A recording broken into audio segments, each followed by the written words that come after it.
Oi, gente, tudo bem com vocês? Bem-vindos ao Remodelada Luz da Bíblia. E no vídeo de hoje vai ser a parte 1 da nossa série de vídeos, né? Vai ter duas partes desse vídeo sobre escolhidos por Deus para um propósito, onde nós vamos explanar a nossa leitura bíblica no livro de 1 Samuel, capítulo 3, e hoje nós vamos falar do versículo 1 até o versículo 14.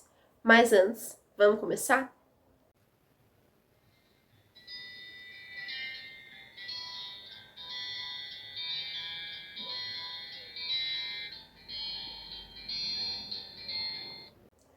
Bom, aqui nesse vídeo nós vamos falar sobre o chamado de Samuel. Nós vamos falar como Deus chamou aquele moço, como Deus tratou com aquele moço e como ele foi usado por Deus mesmo para um propósito, e um propósito que envolvia muitas responsabilidades. Mas vamos começar a nossa leitura. O jovem Samuel servia ao Senhor perante Eli. Naqueles dias, a palavra do Senhor era muito rara, as visões não eram frequentes. Certo dia, estando deitado no lugar acostumado, o sacerdote Eli, cujos olhos já começavam a escurecer-se, a ponto de não poder ver, e tendo-se deitado também Samuel no templo do Senhor, em que estava a arca, antes que a lâmpada de Deus se apagasse, o Senhor chamou o menino: Samuel, Samuel. Este respondeu: Eis-me aqui.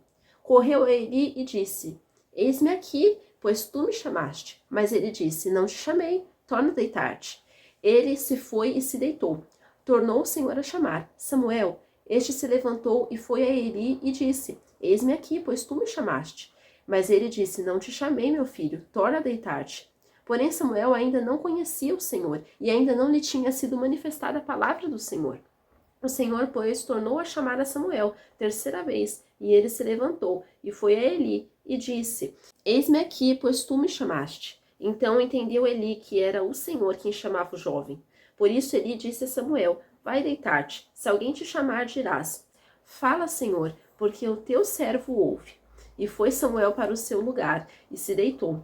Então veio o Senhor e ali esteve e chamou como das outras vezes: Samuel, Samuel. Este respondeu: Fala, porque o teu servo ouve. Disse o Senhor a Samuel: Eis que vou fazer uma coisa em Israel, a qual todo que a ouvir lhe tinirão ambos os ouvidos. Naquele dia suscitarei contra ele tudo quanto tenho falado com respeito à sua casa. Começarei e o cumprirei, porque já lhe disse que julgarei a sua casa para sempre, pela iniquidade que ele bem conhecia, porque os seus filhos se fizeram execráveis, e ele os não repreendeu. Portanto, jurei à casa de Eli, que nunca lhe será expiada a iniquidade, nem com sacrifício, nem com oferta de manjares. A história de Samuel se refere a um menino, onde a mãe dele era estéril, né? Não sei se todos conhecem, mas eu vou contar aqui, dar um resumo. A mãe de Samuel era estéril e um dia ela faz um voto ao Senhor e ela fala que se o Senhor desse um filho varão, né? Um filho homem, um filho menino, ela ia consagrar aquele menino ao Senhor, queria sempre servir a Deus. E ela faz isso, né? Deus dá esse menino para ela, Deus faz ela engravidar, né? Abre a madre dela e ela concebe, tem Samuel, tem esse menino. E aí ela consagra ao Senhor. Depois ela teve outros filhos e filhas também, mas Samuel ele foi consagrado ao Senhor. E ela levou Samuel para o tabernáculo, naquela época ainda não era o templo, era o tabernáculo, onde oficializavam Eli e seus dois filhos, Hofnis e Finéias. Só que esses dois meninos, esses dois filhos de Eli, eles faziam coisas abomináveis. Então eles pegavam parte que não eram para eles das ofertas, eles saíam com as mulheres que ficavam na porta do tabernáculo, eles faziam várias coisas erradas. E aqui no texto fala muito claro que Eli não corrigiu seus filhos, ele não repreendeu os meninos, né? Então acabou que esses meninos ficou lá anos e anos e anos, achando que estavam fazendo a vontade de Deus, na verdade estavam fazendo a própria, estavam cometendo abominações, como a Bíblia bem fala, e ele não repreendia. Mas Samuel, ele era diferente. Porque Samuel, por mais que ele não tivesse com o pai e com a mãe ali do lado dele, ele tinha sido um menino consagrado a Deus e ele não entrou naquele mesmo caminho dos filhos de Eli. Então ele fazia a diferença. Ele não se contaminava com as coisas que Hofnis e Finéias fazia. Ele fazia as coisas, ele ajudava Eli, ele fazia as coisas que estavam ali para ele fazer, que ele poderia fazer. Mas nós devemos primeiramente ter em mente que Samuel, ele estava ali como um servo, né, para aprender, vamos falar assim, na casa do Senhor. Então, olha que nobreza, a mãe daquele menino, que era estéril, ela entregou o único filho, que naquela época era o único, né, depois ele teve outros, o único filho que Deus tinha dado a ela. Então, esse menino, esse Samuel, ele cresceu ali na casa do Senhor, e a mãe dele ia ver ele uma vez no ano. Mas nós podemos ver aqui no versículo 1, onde diz bem claro assim: o jovem Samuel servia ao Senhor perante Eli. Então a gente percebe aqui que ele servia ao Senhor, ele não estava servindo propriamente a Eli ou servindo propriamente o tabernáculo só fisicamente, não, ele estava servindo ao Senhor. Isso nos mostra que tudo aquilo que a gente faz com amor, a gente faz não para homens, como a Bíblia diz, mas a gente faz para Deus, nós estamos servindo ao Senhor. Nós temos que pensar muito nisso, porque a nossa vida tem que transparecer Cristo em todas as atitudes. Não é só quando a gente está dentro da igreja ou quando a gente faz oração que nós estamos servindo a Deus, mas é em todos os momentos da nossa vida. Nós precisamos ter uma vida de consagração, uma vida de devoção, uma vida de serviço ao Senhor. E nós aprendemos muito isso com a história de Samuel, com esse menino que foi criado longe dos pais, né? Porque a mãe dele tinha um voto ao Senhor, mas ele fazia o melhor. Ele não ficou magoado com a mãe, ele podia pensar: minha mãe me abandonou, eu tô aqui nesse lugar, eles nem são minha família e eu tô aqui para servir o Senhor, mas eu nem conheço o Senhor. Não, ele fez o melhor, aquilo que estava na possibilidade dele. E nós aprendemos aqui com Samuel lições valiosas. Nós também podemos aprender nesse serviço de Samuel a humildade também. Nós podemos perceber aqui que não devemos deixar o orgulho tomar conta dos nossos corações, porque o orgulho, ele é aquilo que precede a queda, como a Bíblia fala. E se nós temos um coração altivo, um coração orgulhoso, o Senhor não se agrada daquilo que a gente faz. A gente pode fazer 1000 boas ações, a gente pode fazer várias coisas para Deus, mas aquilo não vai subir como uma oferta, porque a gente está com o coração contaminado pelo orgulho. Outra coisa que a gente aprende na história de Samuel, que é quando a comunhão com o Senhor é raridade. Quando a comunhão com Deus, ela vira raridade. E nós podemos perceber quando o versículo diz claramente: naqueles dias a palavra do Senhor era muito rara, as visões não eram frequentes. Repare que Deus ali, ele até queria falar com o povo dele, só que os próprios sacerdotes que estavam para oficializar não estavam agindo de forma prudente, de forma sábia, de forma cristã. Aqueles sacerdotes, eles estavam agindo de forma errada, eles não estavam obedecendo ao Senhor plenamente. Então aqui fala que as visões não eram frequentes, a palavra do Senhor era raríssima.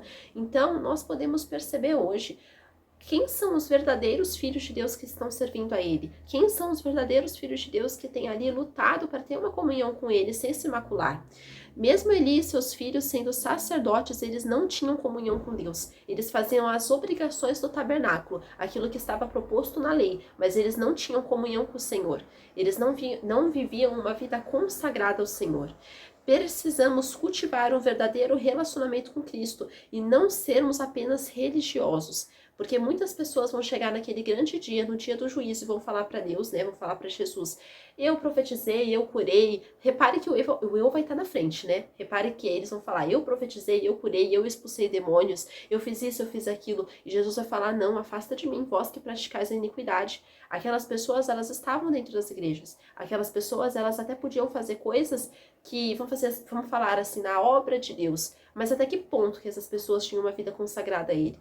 Muitas pessoas querem fazer a obra de Deus, mas não estão preparadas e não fazem com integridade de coração, com fidelidade de coração, porque elas visam outras coisas. Como eu falei, elas podem estar visando elas mesmas, o orgulho, ou elas podem estar visando também o monetário, elas podem estar visando se aparecer, qualquer outra coisa, porque aqueles que fazem realmente as coisas para Deus, eles vão ser aceitos ali, e não pelas nossas obras, mas Deus vai dar uma recompensa para essas pessoas que realmente serviram a Ele.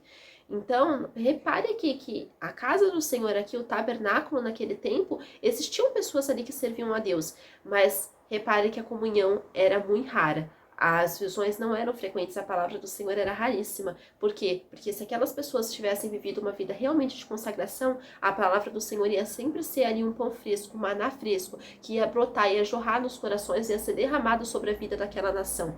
Mas aquelas pessoas não estavam vivendo uma vida assim. Era uma vida de deveres religiosos, obrigações religiosas apenas. Que Deus coloque amor no nosso coração e temor por Ele. E que nós venhamos cultivar uma vida de amor e temor ao Senhor, com orações, com leitura bíblica, com verdadeira sinceridade de coração. Outra coisa que nós podemos perceber aqui é a cegueira espiritual, onde nós podemos ver no versículo 2, que diz assim: Certo dia, estando deitado no lugar costumado, o sacerdote Eli, cujos olhos já começavam a escurecer-se, a ponto de não poder ver. Repare que essa cegueira aqui de Eli, aqui a Bíblia fala também no modo físico, né? Que ele já estava tendo problemas na visão, ele não conseguia enxergar direito, mas nós podemos aqui perceber a cegueira espiritual de Eli. Ele estava sendo conivente, ele estava apoiando os filhos dele, como a própria palavra fala, que ele não repreendia. Então repare que essa não repreensão já estava na vida espiritual dele. A cegueira física de Eli nos mostra que ele também era cego espiritualmente. Precisamos ter visão e discernimento espiritual e devemos pedir ao Espírito Santo para que ele abra os nossos olhos espirituais. E abrir os olhos espirituais não é necessariamente ver anjos por aí, ver coisas miraculosas, não é isso. Ter a visão espiritual aberta é ter o discernimento, para nós sabermos discernir onde uma situação é de Deus e onde não é, aonde nós estamos agradando a Deus, onde não estamos. Então nós precisamos ter essa visão espiritual aberta, sabe? Eli aqui, ele fala que, a palavra fala que ele não podia ver. Repare que ele não conseguia nem ver espiritualmente e nem ver humanamente. Isso é uma cegueira espiritual que está derramada até os dias de hoje sobre as pessoas. É como até Paulo fala, né, que essas pessoas que não creem em Jesus e elas só vivem segundo a lei, é como se um véu fosse posto no entendimento, na visão delas, e elas não conseguem ver de fato, ter a visão de fato do que está acontecendo. Nós estamos aqui vendo muita cegueira espiritual no nosso meio. A cegueira espiritual que nós podemos ver claramente hoje, com a nossa visão aberta pelo Espírito Santo, é que muitas pessoas estão sendo enganadas. Enganadas pelo diabo, enganadas pelos prazeres, enganadas pelos equívocos, pelas vontades próprias. E nós não devemos ser assim, devemos pedir para que Deus abra a nossa visão diariamente. Outra coisa que nós podemos perceber aqui, que está no versículo 3, onde diz assim: Tendo-se deitado também Samuel no templo do Senhor, em que estava a arca, antes que a lâmpada de Deus se apagasse. Nós podemos ver aqui, habitando na presença de Deus, podemos perceber que Samuel ele habitava onde estava a arca do Senhor. E a Bíblia fala que era antes que a lâmpada de Deus se apagasse, ou seja, antes que a presença de Deus fosse retirada. Ainda tinha um fio de esperança, ainda tinha um menino que servia a Deus com integridade de coração, um menino que não tinha se contaminado com Hófines e Finéias, e nem com Eli, que era conivente com tudo aquilo, mas um menino que realmente servia ao Senhor, um menino que tinha sinceridade de coração. Samuel estava deitado onde estava a arca do Senhor, e a arca do Senhor era a própria presença de Deus, era um lugar onde Deus colocava a sua presença, era um sinal para aquele povo que Deus estava lá. Então, Samuel, ele vivia até ali no templo, ali, ele queria ter uma intimidade com Deus, mas o Senhor abriu a visão dele no tempo certo. Ele estava ali querendo viver perante o Senhor, ele estava contrário àquelas obras de Hófines e Finéias e, consequentemente, de Eli, que apoiava tudo aquilo. Nós devemos ser assim também, nós precisamos ser pessoas que vivem perante o Senhor, né? Pessoas que estão conservando a vida com Deus, a lâmpada acesa, como a gente vê na parábola das 10 virgens, antes que a lâmpada do mundo todo esteja ali apagada. O mundo todo, na verdade, está em trevas, e nós precisamos ter a nossa luz, a luz de Cristo dentro de nós, porque o mundo já jaz no maligno, né? A palavra já fala que ele jaz no maligno, mas nós precisamos ter uma vida aprovada por Deus, nós precisamos ter uma vida de sinceridade, de ter essa luz dentro do nosso coração, mas não essa luz assim, eu sou muito bom, eu faço as coisas certo, não, mas é a luz do temor do Senhor, da presença do Senhor conosco. Nós, como cristãos, precisamos viver uma vida de sinceridade e de retidão perante o Senhor. Nós precisamos ter essa vida consagrada ao Senhor. E nós precisamos também perceber muito claro essa última esperança, que era uma luz sobre a sociedade daquele tempo, que no caso, como eu falei, era Samuel, porque a Bíblia fala que era antes que a luz, né, se apagasse, antes que a lâmpada do Senhor se apagasse. Como eu falei, ainda tinha um menino que tinha um coração puro e que queria genuinamente servir a Deus. A Bíblia diz que antes que a lâmpada de Deus se apagasse, Samuel era o escolhido e a última esperança para aquele sacerdote, para aquele tabernáculo. Então, nós precisamos perceber também que será que nós temos buscado uma comunhão estrita com Deus? Essa comunhão estreitada, essa comunhão genuína com Deus? Ou será que nós estamos nos apoiando como muletas? Ai, mas eu vou na igreja. Ah, mas eu faço isso. Ah, mas eu sou pastor, eu sou diácono, eu sou presbítero. Ah, mas eu faço isso talvez por semana. Ah, mas eu até escuto uma pregação. Ah, mas eu já fiz isso, eu tenho diploma em teologia, eu faço isso, aquilo. Isso tudo são muletas no mundo espiritual, só que ninguém vai ficar perante o Senhor falando que tem um diploma tal, que fez isso, que fez aquilo. Muitas pessoas que estão no inferno e estarão mais futuramente também no inferno vão ter feito várias coisas para Deus. Para Deus, né? Para Deus não, né? Para elas mesmas ou para as outras pessoas para se aparecer. Mas nós precisamos ter em mente que a comunhão com Deus, a verdadeira comunhão com Deus, vai ser dos filhos de Deus. É aquelas pessoas que conservam a comunhão com Ele. Outra coisa que nós podemos perceber muito clara nos próximos versículos são os chamados do Senhor. Deus chama cada um. Deus chama até as pessoas que estão no mundo para se converterem e terem comunhão com Ele. Só que muitas pessoas estão cegas e não querem ter essa comunhão. Muitas pessoas não querem ouvir o Senhor porque elas querem continuar vivendo na sua vida de pecado. E nós não podemos ser assim. Nós devemos realmente estar em obediência ao Senhor e não querer fazer a nossa vontade. Hoje nós vemos crenças, coisas absurdas, coisas que as pessoas acreditam que não tem cabimento algum, mas as pessoas elas podem até acreditar, elas preferem acreditar numa mentira do que pagar o preço para acreditar na verdade. As pessoas não querem pagar o preço de viver uma vida de obediência, as pessoas não querem pagar um preço de viver uma vida consagrada a Deus, elas preferem viver do jeito que elas querem e elas mesmas nessa vida estão se destruindo. Essas mesmas pessoas, elas vão ter tanta destruição naquele dia, no inferno, tanta destruição na sua vida, dia após dia. Porque quando o ser humano ele escolhe fazer a vontade dele, ele está se autodestruindo. E o diabo também está ali por trás dessa destruição, porque ele veio para matar, roubar e destruir. Então ele faz até a pessoa viver nos prazeres. Mas enquanto a pessoa acha que está ali curtindo a vida, ela está, na verdade, se destruindo. E a gente pode ver os chamados de Deus quando a Bíblia mesma diz: O Senhor chamou o menino, Samuel, Samuel. Este respondeu: Eis-me aqui. Correu a Eli e disse: Eis-me aqui, pois tu me chamaste. Mas ele disse: Não te chamei, torna a deitar-te. Ele se foi e se deitou. Tornou o Senhor a chamar: Samuel. Este se levantou, foi a Eli e disse: Eis-me aqui, pois tu me chamaste. Mas ele lhe disse: Não te chamei, meu filho, torna a deitar-te. Porém, Samuel ainda não conhecia o Senhor e ainda não lhe tinha sido manifestada a palavra do Senhor.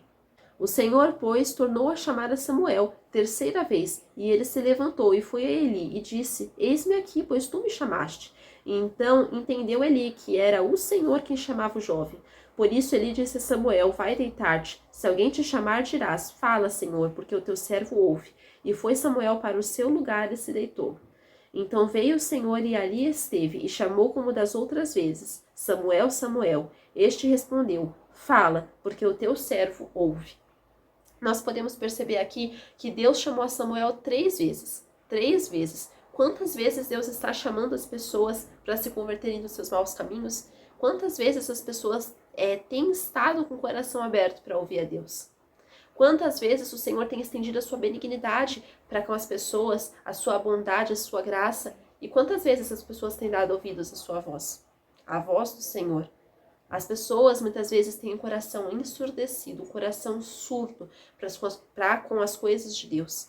Nós podemos perceber também aqui que esses chamados do Senhor, eles são chamados que muitas vezes as pessoas negligenciam. Deus chamou Samuel algumas vezes. Precisamos estar atentos aos chamados que Deus nos mostra, que Deus nos faz. E o Senhor chama de várias formas. Então perceba que Samuel ele não conhecia que a voz do Senhor, nós vamos falar isso num ponto mais adiante, mas ele mesmo assim se levantava e ele achava que era Eli, que era ali o responsável, por ele, estava chamando. Mas na verdade era o Senhor que chamava Samuel. Então, Samuel ele teve ali aquele coração pronto. Quando ele escutava a voz do Senhor, ele achava que era Eli, ele levantava e ele ia ter com Eli. E ali ele falava que não era ele, que era para aquele menino se deitar. E aí 2 vezes aconteceu isso. Na segunda vez ele fala, ele reconhece, ele ainda fala: Nossa, tá muito estranho isso daqui. Eu acho que é o Senhor que tá chamando esse menino. E ele aconselha Samuel, fala: Olha, Samuel, se Deus te falar com você, você fala isso, isso e isso. E aí Samuel fala: Tá bom. Quando aconteceu pela terceira vez, a gente ainda vai estudar isso mais ali em alguns outros pontos, mas a gente percebe que Samuel estava pronto ali, ele já estava com aquela prontidão de obedecer. E quantas vezes o Senhor nos chama e quantas vezes esses chamados têm sido negligenciados. Então precisamos pensar aqui, olha que Deus não chamou uma, Deus não chamou 2, Deus chamou 3 vezes. Então repare essa insistência de Deus. Deus ele estava insistindo ali com aquele menino, Deus estava ali querendo realmente falar com aquele moço. Então nós podemos perceber aqui que o Senhor ele chama mesmo, e ele chama cada pessoa, não tem uma pessoa na face dessa terra que Deus não chame. Deus fala com cada um e Deus quer que cada um dê ouvidos à sua voz. Nós podemos perceber também o tempo de ignorância. Ele não conhecia, era um tempo do não conhecimento, quando o versículo 7 diz assim: porém Samuel ainda não conhecia o Senhor e ainda não lhe tinha sido manifestada a palavra do Senhor. Podemos perceber aqui que ele não conhecia mesmo, tanto que ele achava que era Eli que estava falando com ele, mas na verdade era o próprio Deus. Samuel não conhecia o Senhor até aquele momento. Deus sabe com exatidão o período da ignorância espiritual de nossas vidas, em nossas vidas. E a Bíblia fala que Deus não leva em conta o tempo da ignorância. Então perceba que Samuel ele era um menino que Deus conhecia o coração dele, mas Deus queria lhe falar, derramar coisas novas sobre a vida dele. E nós precisamos aprender com a história desse menino que falava com Deus, que queria servir a Deus, esse menino que queria ter realmente ali uma vida com Deus. E aquele menino, a gente vê uma pureza de coração, a gente vê que ele vai até Eli. Ele realmente não conhecia, ele achava que era Eli que estava chamando, e ele foi obediente, ele não virou pro lado, ai, tô com sono, vou fingir que não é comigo. Não, ele foi obediente. Imagina aquele menino levantando no meio da noite, uma vez, duas, na terceira, já tinha sido aconselhado por Eli, e aí ele fala as palavras para o Senhor e Deus fala com ele. Mas nós precisamos ter o discernimento. Aqui, no versículo 8, fala muito claramente sobre esse ponto, esse discernimento que nós precisamos ter. O Senhor, pois, tornou a chamar a Samuel terceira vez, e ele se levantou e foi a Eli, e disse: eis-me aqui, pois tu me chamaste. Então entendeu Eli que era o Senhor quem chamava o jovem. Perceba que ele teve o discernimento. Ele falou assim, mesmo ele estando ali cego já, ele percebe que aquilo estava muito estranho. Ele percebe ali que aquele menino estava tendo um chamado de Deus. Então ele teve esse discernimento e falou, não, esse menino, eu não estou chamando ele, ninguém aqui está chamando ele. Deus deve estar chamando esse menino. Porque ele, com certeza lá atrás, ele já tinha tido experiências com Deus. E esse é o perigo. Esse é o perigo de se acostumar com a presença de Deus, esse é o perigo de se acostumar com a vida religiosa, esse é o perigo de muitas vezes ter o coração endurecido por essas coisas. Porque imagina se ele tivesse falado não. Ah, é Deus? Não, mas se Deus quiser, ele fala comigo. Ele não vai falar com essa criança, com esse menino, com esse jovem, ele vai falar comigo. Como muitas vezes nós percebemos que Deus está ali batendo a porta, Jesus está batendo a porta e muitas vezes não está sendo ali respondido, porque pela dureza do coração. Então, nós precisamos pensar, né, ter esse discernimento, quem está me chamando? Né? Será que eu tenho tido uma vida realmente de obediência ao Senhor? Será que eu tenho tido o discernimento necessário? Será que eu tenho vivido a vida que agrada ao Senhor? Será que eu tenho vivido de forma que agrada a Deus? Né? Então, nós precisamos ter esse discernimento. Eli aqui nesse ponto, ele foi sábio. Ele falou, não, esse menino está sendo chamado por outra pessoa, ele está sendo chamado por Deus. E não por mim, não por ninguém daqui. Outro ponto que nós podemos perceber também está no versículo 9, onde diz assim: por isso Eli disse a Samuel, vai deitar-te, se alguém te chamar dirás, fala, Senhor, porque o teu servo ouve. E foi Samuel para o seu lugar e se deitou. Então repare aqui, que o Eli, ele estava ensinando, ele estava ali falando como se deve responder ao Senhor. E ele responde com essa prontidão. Ele não fala para Samuel que era Deus, mas ele tem um entendimento. É Deus que está falando com esse menino e ele tem que responder. Fala, Senhor, porque o teu servo ouve. Ou seja, seja pronto, né? Senhor, pode falar, porque eu estou aqui, eu vou te escutar. Eli ensinou a Samuel o que ele deveria responder a Deus. Precisamos ter um coração ensinável para aprendermos com as pessoas usadas por Deus. Precisamos ter um coração pronto para escutar Deus, para ouvir a Deus. E como nós ouvimos hoje, sendo que a voz do Senhor não vai falar assim nitidamente, né? Muitas vezes, faça isso, faça aquilo outro. Nós ouvimos na palavra. Quantas vezes se pega a Bíblia e se dorme em cima da Bíblia? Quantas vezes se pega a Bíblia e não se tem a devoção, o respeito com a palavra de Deus? Quantas vezes se pegam a Bíblia e fazem coisas que são do arco da velha, né? São coisas assim inimagináveis. Quantas vezes não se tem o devido respeito, o devido valor que a palavra de Deus merece? Então tudo isso a gente percebe aqui. Tudo isso a gente vê. Por exemplo, nós vemos hoje claramente que as pessoas estão viciadas em celular, em rede social, em séries, em tantas distrações, né? A feira das vaidades. E nós precisamos pensar, será que eu tenho te dado ouvidos de fato à palavra de Deus? Será que eu tenho dado ouvidos de fato para aquilo que o Senhor quer falar comigo? Quantas vezes em cultos até as pessoas não pegam o celular e ficam ali o culto inteiro com o celular na mão? E depois ainda acham que cumpriram as suas obrigações religiosas, porque elas estavam no culto. Mas elas nem quiseram saber o que Deus queria falar com elas. Elas nem tiveram respeito para saber aquilo que Deus queria ministrar. Elas nem tiveram a prontidão para escutar aquilo que Deus queria falar.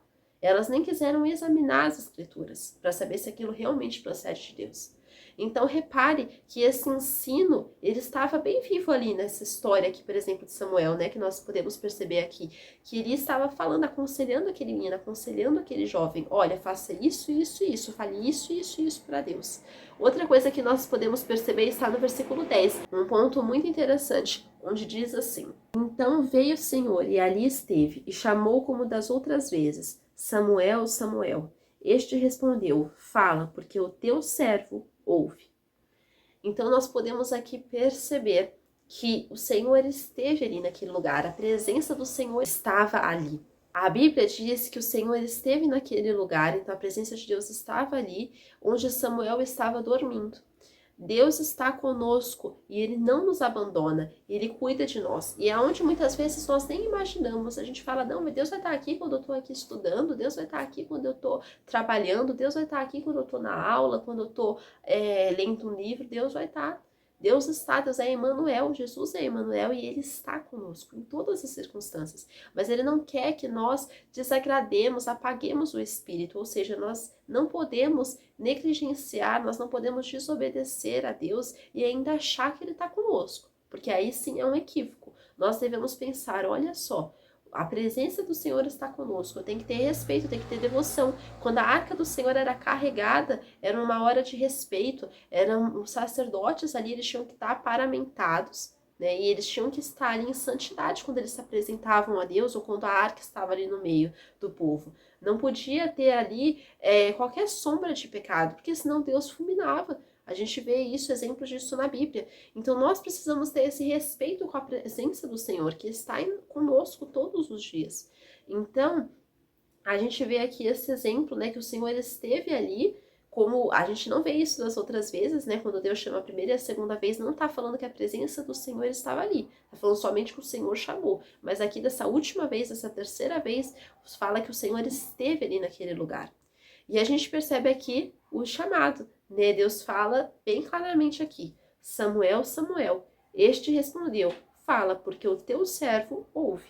Então, Deus falou somente o nome do menino. Repare que Deus não falou assim, olha, Samuel, eu vou fazer primeira vez, na terceira vez, né? Ele fala depois que Samuel responde, mas antes ele não fala, eu vou fazer isso, vou fazer aquilo. Primeiramente ele fala o nome, Samuel, Samuel. Ele dá aquele chamado, ou seja, com você que eu tô falando. A palavra ali tá vindo explicitamente para você. É uma coisa específica, eu tô falando com você, Samuel, Samuel. Não tô chamando Eli, Eli, Hofni, Hofni, Finéias, Finéias, ou Israel, Israel. Eu tô falando Samuel, Samuel. Deus estava falando exatamente isso para aquele menino, que era específico. Então, Deus nos chama de forma única e individual, mas devemos dar ouvidos à sua voz. E nós precisamos ter esses ouvidos atentos para realmente sermos prontos a responder para o Senhor. E repare também, perceba essa resposta ao chamado. Samuel fala, fala, Senhor, porque o teu servo ouve. Ou seja, Senhor, pode falar, eu estou pronto para ouvir a sua voz. Sem impedimentos, pode falar aquilo que o Senhor quiser, eu estou prestando atenção, eu estou ouvindo. Samuel respondeu de forma correta e sincera ao que ele chamado do Senhor. Ele ensinou a Samuel o que Samuel deveria fazer quando aquilo acontecesse.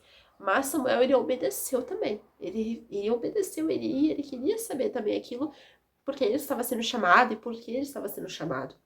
Precisamos responder bem ao chamado que o Senhor nos comissionou. Precisamos ter um coração aberto para ouvir a voz do Senhor. E a voz do Senhor hoje está na sua palavra, quando Ele fala aquilo com a gente. E Ele dá o discernimento também, Ele pode usar outras pessoas, mas nós precisamos sempre examinar se os espíritos, essas coisas, ou seja, quando a gente fala os espíritos procedem de Deus, é assim, se as profecias procedem de Deus. Não é que vai vir um espírito e vai te falar, porque a gente sabe que isso não é bíblico. Eu estou falando no sentido de alguém vir e dar algum conselho, né? É uma pessoa de Deus? A pessoa está ali falando de acordo com a palavra de Deus? É isso que nós precisamos examinar. É isso que significa se os espíritos procedem de Deus, né? Não é outras coisas, não é espiritismo, tá? É somente a palavra, se é o Espírito Santo ou se é o espírito do diabo, se é ali o diabo querendo enganar, porque também tem isso. Aqui nós estamos vendo o chamado de Deus para Samuel, mas era o próprio Deus que estava falando. Nós também podemos perceber aqui que é quando o Senhor nos revela os seus planos, assim como ele fez com Samuel. E nós podemos ver isso claramente nos próximos versículos, onde diz assim: Disse o Senhor a Samuel: Eis que vou fazer uma coisa em Israel, a qual todo o que ouvir lhe tinirão ambos os ouvidos. Naquele dia suscitarei contra ele tudo quanto tenho falado com respeito à sua casa. Começarei e o cumprirei, porque já lhe disse que julgarei a sua casa para sempre, pela iniquidade que ele bem conhecia, porque seus filhos se fizeram execráveis, e ele os não repreendeu. Portanto, jurei à casa de Eli, que nunca lhe será expiada a iniquidade, nem com sacrifício, nem com oferta de manjares. Perceba que o Senhor falou aqui o que ele ia fazer, e essa palavra do Senhor estava falando com respeito a Eli e a sua casa, a sua família, aos seus 2 filhos. Então o Senhor revelou os seus planos para a casa de Eli, falando com Samuel. Então Deus nos revela os seus planos. Quando nós lemos a palavra do Senhor, nós estamos vendo os planos dele. Nós estamos ali compartilhando, Deus está compartilhando conosco os seus planos, e nós precisamos ter esse coração aberto para entender aquilo que vem do Senhor. Nós precisamos ter uma vida de devoção ao Senhor, nós precisamos ter uma vida de aliança mesmo com Deus, para que Deus tenha essa abertura para falar conosco. Nós precisamos também ter esse discernimento, né? Por exemplo, aqui nós percebemos que Deus estava falando com Samuel a respeito de Eli, ou seja, de outra pessoa. Mas nós precisamos perceber aqui, no caso do conteúdo dessa palavra do Senhor, que era um conteúdo de juízo e de condenação sobre a casa de Eli. Deus veio com um juízo sobre a casa de Eli. Nós não podemos achar que não vamos, né, enfrentar o tribunal de Deus. Nós devemos ter em mente que nós vamos ser, sim, julgados. É claro que quando nós nos arrependemos dos nossos pecados, o Senhor, ele nos perdoa, né, pelo sacrifício, pela graça, mas, pelo sacrifício de Cristo, né, pela graça que foi derramada, mas nós precisamos pensar que tudo aquilo que a gente faz está escrito nos livros do Senhor. A Bíblia fala sobre isso, que há livros contendo a nossa história, contendo tudo aquilo que a gente faz. Então, pensa que tudo aquilo que você faz, Deus está anotando. Ele tem um caderninho ali que ele está anotando. É claro que quando nós pedimos perdão, nós pecamos e nós pedimos perdão, Deus nos perdoa sim, né? Não estou aqui negligenciando o perdão de Deus, muito pelo contrário, eu estou falando como nós precisamos ter o temor para com a nossa vida, para com Deus sobre as nossas vidas. Nós não podemos pensar que Deus não está olhando, que Deus não está ali prestando atenção naquilo. Mas nós precisamos realmente pensar que tudo aquilo que a gente faz vai ter uma responsabilidade. Tem uma responsabilidade, e se for algo ruim, onde não houver genuíno arrependimento, vai ter juízo. Então, aqui a gente vê que estavam dentro do tabernáculo e já estavam tendo juízo. Repare que aqui a gente não está falando de um rei, a gente não está falando de um sacerdote idólatra, a gente não está falando de outra nação, a gente está falando da nação de Israel, onde estava o tabernáculo do Senhor e onde estava ali o sacerdote e seus 2 filhos. Então, repare que ia ter, sim, juízo sobre aquelas pessoas. Então, não era só porque eles tinham aquele cargo sacerdotal e que eles achavam que eram de Deus, que eles iam passar impune. Outra coisa que nós podemos perceber é quando a não repreensão se torna cumplicidade. Aqui a gente pode perceber, eu vou até reler esse versículo para a gente ter bem claro nas nossas mentes o que acontecia com Eli. Porque já lhe disse que julgarei a sua casa para sempre, pela iniquidade que ele bem conhecia, porque seus filhos se fizeram execráveis e ele os não repreendeu. Aqui Deus está falando que ele já tinha falado com Eli, ele já tinha falado que ia condenar ali, que ia julgar a casa dele, mas ele, não deu atenção. Não era para ele ter falado assim: não, Senhor, me perdoa, me dê forças para corrigir meus filhos. Não, eu vou começar a corrigir eles agora. Eu vou afastar eles do templo do Senhor, do tabernáculo do Senhor, do serviço sacerdotal, e eles não vão mais ficar aqui, porque eles estão pecando contra o Senhor. Não. Aqui fala que ele não repreendeu. Então nós podemos aqui perceber que essa repreensão ela se torna uma cumplicidade. Eli, por não corrigir os seus filhos e por não tirar ele ali do serviço sacerdotal, ele estava sendo cúmplice das coisas erradas que eles faziam. Outra coisa que nós podemos também perceber aqui é esse sem perdão, porque Deus falou aqui bem claro que ele não ia perdoar a casa de Eli, nem com sacrifício, nem com oferta de manjares. Então repare que eles não iam ter perdão, porque Deus sabia que eles estavam fazendo tudo consciente. Eles não estavam ali pecando por ignorância, mas eles estavam sabendo que eles estavam errados e eles ainda continuavam no erro. Deus disse que não havia mais nada que se pudesse fazer por ele e por seus filhos. Hoje, com o sacrifício de Cristo, temos o perdão para os nossos pecados, se nos arrependermos e confessarmos a ele. Mas naquela época que Deus foi bem específico, ele falou, não, chega, eles estão sabendo o que está acontecendo, então essa iniquidade ela não vai ser expiada, ela não vai ser perdoada, com nada que eles fizerem. Então repare que aqui é muito, muito sério esse nível de sem perdão. Nós temos hoje a porta da graça aberta, mas um dia essa porta se fechará. E um dia nós vamos estar perante o Senhor. E nós iremos apresentar também aquilo que a gente fez aqui na terra. Se foi para a glória dele, né? A Bíblia mesmo fala que vai ser consumido pelo fogo, tudo aquilo que for feno, for palha, ou seja, tudo aquilo que for feito com as intenções erradas. Mas aquilo que for feito realmente para Deus, para a glória de Deus, vai permanecer. Então, a gente percebe aqui muito grave esse sem perdão, porque um dia essa porta da graça vai ser fechada e nunca mais vai haver esse ano aceitável do Senhor, essa graça, esse perdão. Então, que nós possamos refletir no conteúdo dessa mensagem, desses escolhidos por Deus para um propósito. Que nós venhamos ter o discernimento, o ouvido atento, a resposta certa para Deus. Fiquem com Deus, que Deus abençoe a vida de vocês. Tchau!